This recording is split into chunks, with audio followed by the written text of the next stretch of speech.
Today, I'll show you how to recover blown out highlights and balance your image in DaVinci Resolve using the color page. By the end of this walkthrough, you'll know exactly how to use the color wheels, curves, and scopes to bring detail back into bright areas while keeping the overall image natural and pleasing. First, make sure you're in the color page with your clip selected in the timeline. This is important because all of the adjustments we're about to make are done from here. Take a moment to confirm that the correct clip is active in the timeline and that you can see it in the viewer. Now let's start in the color wheels panel. This is where you'll control the overall exposure balance. Begin with the gain control, which affects the highlights.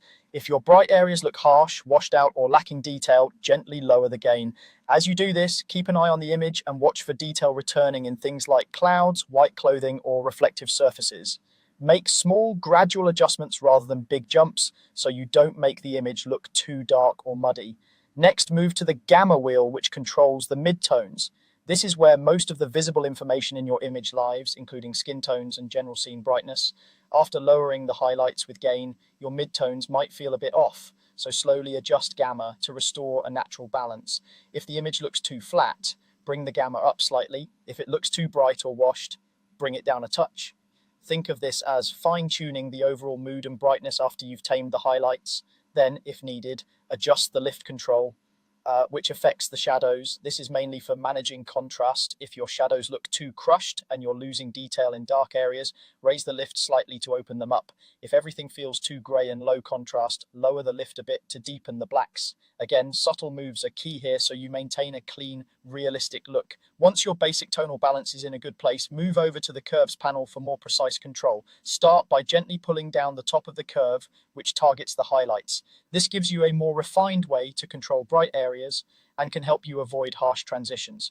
Don't drag it too far. Small movements can make a big difference.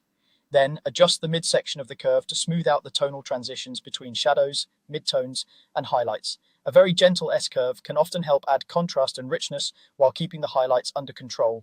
Watch how the changes affect skin tones and important details, and aim for a smooth, natural roll-off from dark to light. Now, open your waveform scope to objectively check your exposure. Look at the top of the waveform to make sure your highlights aren't clipping.